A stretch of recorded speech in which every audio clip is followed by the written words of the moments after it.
Bonjour tout le monde. Alors, j'ai oublié de dire hier dans la vidéo, c'est vrai que j'ai fait une vidéo très courte hier et j'avais pas le temps de développer un peu plus le sujet par rapport au système, etc. Mais souvent vous me dites oui pour les européennes, qu'il faut voter quoi? Tu as vu Mélenchon, il essaie de récupérer les gilets jaunes, qu'est-ce que t'en penses? Il est bien Mélenchon? Petit rappel, c'est 40 ans de gauchisme qui nous ont mis dans la situation actuelle. 40 ans de gauchisme. Alors vous allez me dire, ah non, puisque tu as dit que Giscard avait passé la loi 73, le regroupement familial, l'ouverture des frontières, Giscard n'était pas de gauche. Eh bien, faux. Car aujourd'hui, de gauche, ça ne veut plus rien dire. Le gauchisme, c'est quoi en réalité? Faut le distinguer du socialisme. Le social, c'est une chose. Je veux dire, rien n'est jamais tout noir ni tout blanc dans une idéologie. Dans le socialisme, les mesures sociales, c'est-à-dire diminuer le temps de travail pour le même prix, plus de soins, plus de justice, plus d'humanité dans une société, c'est très bon. Enfin, en général, c'est globalement bon, on va dire. Hein. Toutes les avancées sur le respect de l'humain en tant que tel est toujours très bonne à prendre. Mais le gauchisme, c'est pas ça. D'ailleurs, la preuve, c'est que Macron est un gauchiste et qu'il a fait exploser le Parti socialiste. Mais Valls est un gauchiste qui a fait exploser le Parti socialiste. François Hollande est un gauchiste qui a fait exploser le Parti socialiste. Sarkozy est un gauchiste. Vous allez me dire, ah bon, l'UPR c'est gauchiste, complètement. Alors c'est quoi le gauchisme? Giscard est un gauchiste.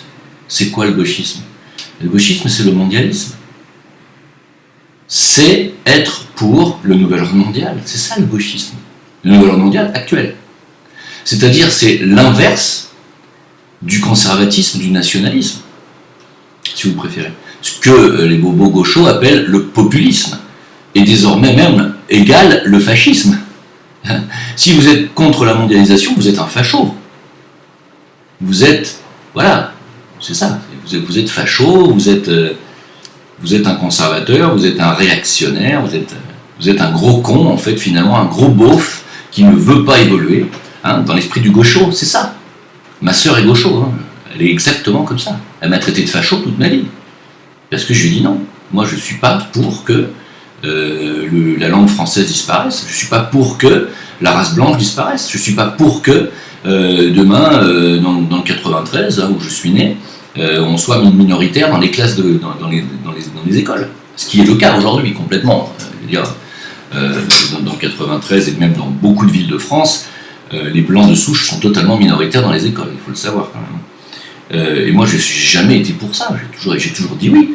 Il faut qu'il y ait des immigrés, oui, il faut les gens aient le droit de se métisser, oui, les gens ont le droit de s'aimer entre homosexuels, oui, l'adoption devrait être facilitée pour tous, sauf pour les couples homo. Je suis désolé, je suis contre l'adoption par les couples homo, je regrette, c'est comme ça. Ça, c'est pas parce que je suis pas mondialiste dans le sens gaucho du terme. Or, Giscard, qu'est-ce qu'il a fait pour commencer depuis le départ? Il a vendu la France aux finances internationales. Ensuite, il a permis le regroupement familial, il a permis l'immigration à tout va. Il a commencé lui-même déjà à imposer le plan Coudeneuve-Kalergi. C'est le premier à l'avoir fait. C'est du gauchisme. Il a écrit le traité européen avec d'autres. Il est comment dire? Oui, on peut le dire, il est l'architecte de l'Union européenne, Giscard. Donc c'était un mec de droite, parce qu'il était conservateur encore à l'époque, on était encore assez puritain en France, etc. Et on était à l'ère pré-socialiste. Mais en réalité, il a été l'architecte de tout ça, de ce mondialisme-là, de la dette actuelle, etc. Et ça, c'est du gauchisme, ce mondialisme. C'est la finance, c'est une finance mondiale, c'est quelques familles qui tiennent l'endettement mondial des pays occidentaux et du monde, et de la France notamment. C'est du mondialisme, c'est-à-dire une banque qui tient le pays. Ça, c'est du mondialisme. Vous voyez? Et donc ça, c'est du gauchisme, en fait, quelque part. C'est ça, le gauchisme. C'est pas le socialisme. Le social, c'est bien qu'il y en ait partout, mais le gauchisme, c'est pas la même chose. Le gauchisme, c'est être pour l'Union européenne. Et c'est aussi vouloir imposer un nouvel ordre dans tous les domaines. Un nouvel ordre bancaire, c'est gaucho. Un nouvel ordre de pensée unique, c'est gaucho. Comment tu es contre l'Union européenne? Tu es un facho. Ça, c'est gaucho de penser comme ça. Tu es contre le mariage pour tous, mais tu es un homophobe. Ça, c'est gaucho. Tu es contre les migrants et contre l'invasion contre le fait qu'on fasse rentrer 400 000 immigrés par an en France, mais tu es un vrai facho. Ça, c'est gaucho. Et tout ça, c'est ce qu'on nous impose depuis Giscard, hein, et surtout Mitterrand, qui a accéléré ce plan de manière considérable. Giscard était un gaucho, hein, absolument rien changé au plan de Mitterrand ni de Giscard. Chirac, ils avaient beau dire, moi, la France, De Gaulle, rien du tout. Il n'y a que De Gaulle qui défendait la France et qui disait qu'il fallait qu'il y ait de l'immigration en France, mais pas plus, qu'il fallait qu'il y en ait un certain pourcentage pour pas que ça tue l'identité nationale. Il n'y a que lui qui le disait. Donc aujourd'hui, De Gaulle serait traité d'extrême droite et de facho par toute la clique pensante. Toute la clique pensante. Vous écoutez Mélenchon aujourd'hui, c'est plus d'immigration, il faut que les frontières françaises disparaissent, il faut que, voilà, c'est que l'identité nationale et les identités nationales disparaissent au profit d'une identité supranationale qui serait une identité européenne. Ça, c'est totalement gaucho. Hein, et donc, si vous voulez continuer à aller dans le sens de la destruction des pays et des nations, pas seulement de la France, de tous les pays du monde, continuez comme ça. Continuez à suivre ces beaux parleurs que sont les Mélenchon, qui sont des excellents tribuns, mais continuez à suivre cet idéal qui est de plus d'humanité, embrassons-nous, mélangeons-nous. Et attention, il ne s'agit pas d'être contre à 100% l'immigration, mais contre à 100% le métissage, contre le mariage homo, contre tout ça. C'est pas le sujet. Ça, on peut être pour plus d'humanité partout, comme j'ai expliqué, mais quand ça devient une norme, par exemple de remplacer les crèches de Noël en France, qui était traditionnelle, surtout avant toute chose, avant d'être religieux, c'est une tradition, de les remplacer par un plug anal à la place Vendôme, c'est gaucho. Quoi? Comment vous n'êtes pas pour l'art moderne, mais vous êtes de vrais fachos? Ça, c'est gaucho. Eh bien oui, je suis facho. Je préfère une crèche de Noël avec des gens qui se rassemblent dans le même idéal de partage, d'humanisme, d'amour inconditionnel du Christ. Oui, je préfère une crèche de Noël à une gay pride ou à 3 pervers détraqués sexuels qui vont aller se masturber devant un plug anal de 20 mètres de haut sur la place Vendôme. Oui, je préfère. Oui, je suis facho dans ce cas-là, selon la définition du gaucho, la définition du facho du gaucho. Je suis facho, mais à 100%, mais revendiquez-le. N'ayez pas honte de le dire. Ce gauchisme a détruit la France. Ce gauchisme mène au mouvement des Gilets jaunes. Ce gauchisme mène à la France qui n'est pas gaucho-bobo, parisianiste, c'est-à-dire la France du milieu, hein, la France qui ne vit pas en ville, dans les grandes villes, la France tout court, qui n'est pas d'accord avec ce gauchisme-là et à qui on l'impose depuis 40 ans, revendiquer d'être facho, d'être conservateur et d'avoir envie que votre pays continue à exister tel qu'il était avant et que vous n'avez pas envie qu'il disparaisse au profit d'un idéal plus que douteux, d'un idéal pervers, d'un idéal qui va remplacer le peuple de France qui était un peuple intellectuel et qui était capable de prouesses technologiques et philosophiques, hein, on va le remplacer par des gens qui ont 65 de QI, contre qui on n'a rien, c'est pas le problème, mais qui n'ont rien à faire ici. Alors ils peuvent venir, s'ils sont réfugiés politiques, ils peuvent venir s'ils demandent l'asile, ils peuvent venir, ça s'étudie au cas par cas. Il n'est pas question de refuser des gens qui sont dans la détresse si on peut les recevoir, bien entendu, mais on ne peut pas recevoir 1,3 milliard d'Africains et 3 milliards d'Asiatiques qui sont dans la pauvreté. On ne peut pas. Et ça, c'est gaucho.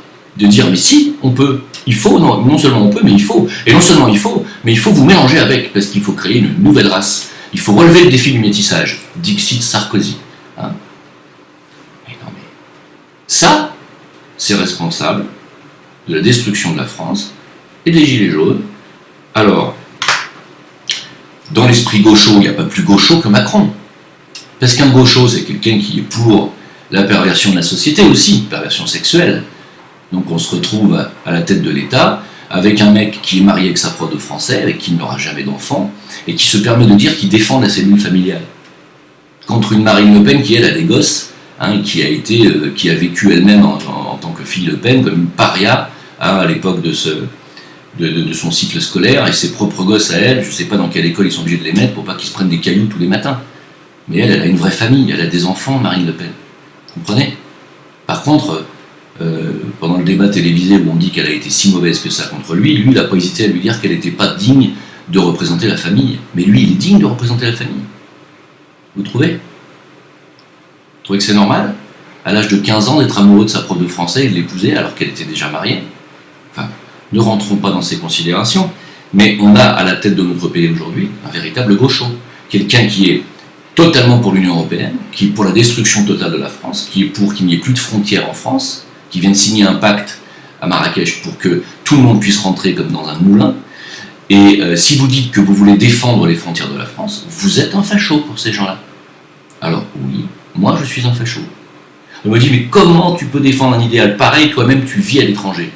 Mais je vis dans un pays où tout ce que je viens de dire là, c'est-à-dire la défense de sa souveraineté, la défense de sa monnaie nationale, la défense de ses frontières et le contrôle de son immigration sont des valeurs absolument incontournables, indestructibles.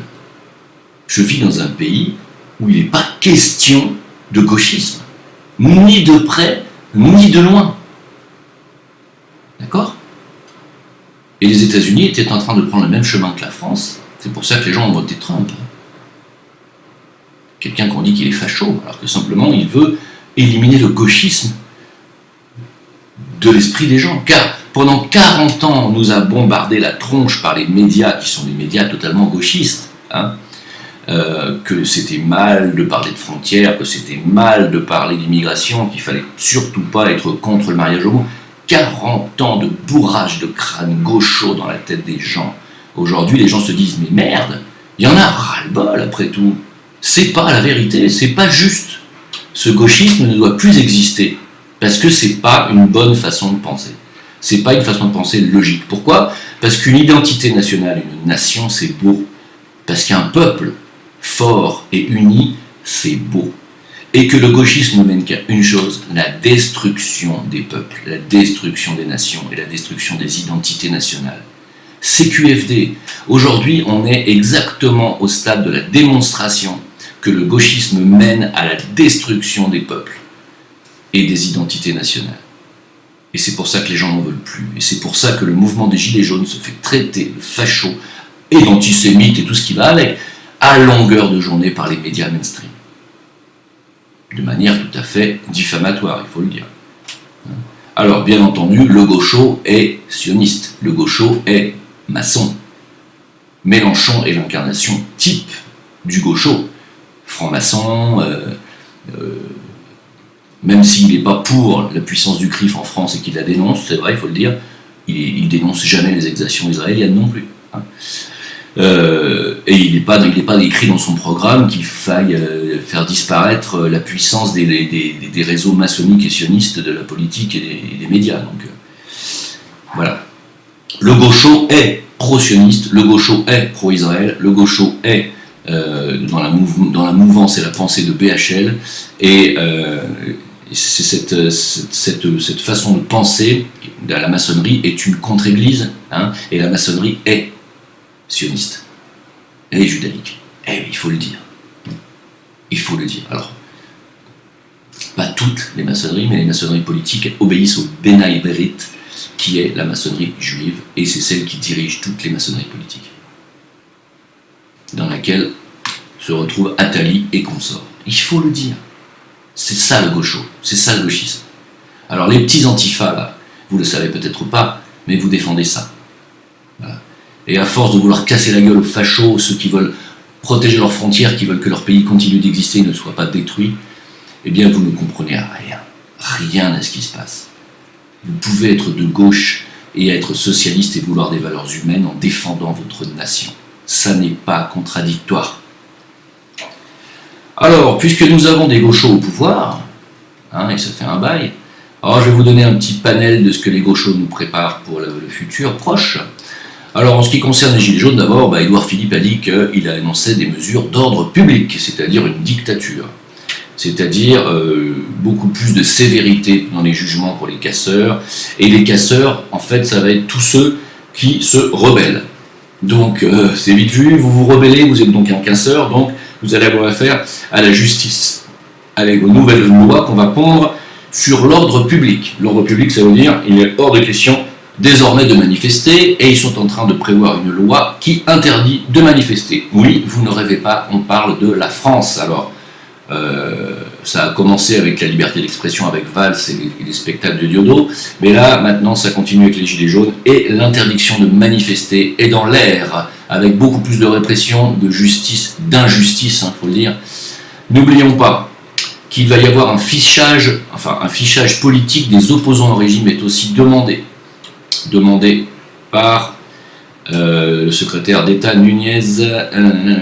Ils ont participé à l'élaboration d'une brillante idée, le fichage politique des opposants au régime, c'est-à-dire tous les gilets jaunes. Vous êtes un opposant au régime, oulala, vous serez enfermé à l'île d'Elbe. Incroyable, c'est hallucinant. Alors il n'y a pas que ça, il demande aussi le fichage des gens violents. Ça à la limite, je pense que ça serait... De toute façon, qu'il y ait un fichage des gens violents ou des gens comme le boxeur, qui a d'ailleurs plus de 120 000 euros de cagnotte aujourd'hui. Les gens ont fait un litchi et ont envoyé plus de 120 000 euros en soutien aux boxeurs. Bravo au peuple de France qui a su se liguer et qui a su être solidaire de cet acte héroïque, qui a été un acte de légitime défense. Car avant de frapper les CRS, il a pris du gaz plein la gueule. Donc bravo à la solidarité du peuple français. Voilà. Qu'est-ce que je voulais dire Oui, donc ils vont faire un fichage des gens violents. Ça, c'est la police qui le demande. Mais ça existe déjà, le fichage des gens violents. Ça s'appelle les fichiers S. Et les fichiers S, on sait ce que vous en faites. Vous en avez rien à foutre. Vous les laissez dans la rue, en toute liberté, avec leurs armes, leurs kalachnikovs pour tirer dans les gens. Donc je vois pas ce que ça change de faire un... Ce que vous voulez dire, peut-être, c'est un fichage des gens qui manifestent. Peut-être, c'est plutôt ça, non? Donc vous allez être fiché, vous allez être considéré comme opposant politique si vous manifestez désormais, et vous allez être considéré comme un délinquant extrêmement violent, et vous allez risquer des peines de prison ferme, contrairement aux fichiers S qui eux sont relâchés. Voilà. Et bien entendu, alors, on nous dit que le gouvernement craint que les banlieues se joignent aux gilets jaunes et que ça s'embrase. En réalité, il y a les gitans qui sont extrêmement en colère parce que le boxeur en question était un gitan et qu'ils ont envie de monter sur Paris. Donc on est au bord, bien entendu, d'une insurrection généralisée et on est au bord d'une guerre civile, il faut le dire aussi. Tout ça, c'est là, tout ça, c'est dans l'air. Et c'est justement un piège dans lequel il faudrait absolument ne pas tomber, quoi. Et là, je dis attention, soyez prudents. Si ça commence à virer à la marave générale, de ne pas vous maraver entre vous. N'oubliez pas que c'est le peuple de France qui souffre, tous les Français sans exception. Il n'y a pas de peuple de France blanche qui souffrirait plus qu'une France non blanche. C'est pas la question. La question est que tous les Français souffrent. Et que si je vous montre par exemple cette image, vous voyez, de ce couple qui nous dit notre avenir ne se résume plus qu'à la mendicité. Vous voyez, c'est des gens qui vivent dans une tente, dans un espèce de sous-sol. C'est terrible, quoi, de voir ça en France. 9 millions de pauvres en France, c'est-à-dire 9 millions de personnes qui vivent comme ça. 9 millions. 9 millions. Ah non, mais il n'y a pas de quoi pavoiser, il n'y a pas de quoi se vanter. Il n'y a pas de quoi regarder les autres pays à côté et dire « Ouais, mais qu'est-ce qu'il y a comme pauvres dans les autres pays ?» Non. Balaye d'abord devant ta porte. Regarde déjà la paille qui est dans ton œil avant de regarder... La poutre, pardon, qui est dans ton œil avant de regarder la paille qui est dans l'œil de ton voisin. La France va mal. 40 ans de gauchisme nous ont menés à cette destruction. par les finances mondiales que nous ont imposées les Giscard et les Gauchos. Et il n'y en a aucun qui essaie de relever la barre, qui a essayé d'arrêter ce massacre. Pourquoi? Parce qu'aujourd'hui, ils le sont tous, Gauchos. Regardez-les tous vociférer, parler de même voix, d'une même voix, quand un boxeur ose mettre un coup de poing à un CRS qui est surarmé, hein, avec des flashballs et des machins, et qu'il ose se défendre. Regardez-les tous parler d'une seule voix pour condamner, alors qu'il n'y a rien à condamner. Au contraire, scandaleux. Voilà. Donc la véritable violence, elle est là, messieurs les gouvernants, messieurs qui avaient la chance d'être à la gouvernance de la France, alors que vous ne devriez pas y être, avec à peine 23% des Français qui ont voté pour vous. 23%, c'est pas une majorité. Voilà où elle est votre France. Voilà ce que vous ne faites pas, ce que vous ne résolvez pas comme problème. Et voilà pourquoi cette violence se retourne contre vous, la violence de tous les jours que ces gens-là vivent. Hein? Comment vous faites pour vivre comme ces gens-là? Et ceux qui vivent au bord du périphérique aussi, il y en a plein à Paris, hein, qui vivent dans des tentes et pourtant qui ont un travail. Et ceux-là, vous ne pouvez pas leur dire qu'il faut traverser la rue pour trouver un travail, parce que s'ils traversent la rue, ils seront écrasés sur le périph'. Parce qu'ils en ont déjà un de travail. Hein. Bref, je vous remercie de m'avoir écouté. Je pense que, en dehors de nouvelles informations graves, je pense que je vais arrêter là pour les vidéos politiques, à moins qu'il se passe vraiment des choses effectivement très graves dans les jours à venir, ce qui n'est pas impossible, hein, compte tenu de la situation. J'ai remplacé ma pyramide par un chat, voilà. Bon, c'est lui qui a voulu. Il est derrière moi, il me conseille, écoutez, chat ira comme ça pour aujourd'hui. Je vous souhaite une bonne continuation à tous. Merci de m'avoir écouté, merci de votre soutien, merci pour tous les tipeurs qui m'ont envoyé de l'argent, c'est gentil.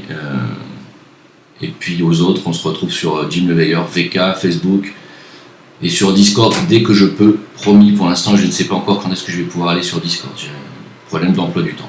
À bientôt, on lâche rien.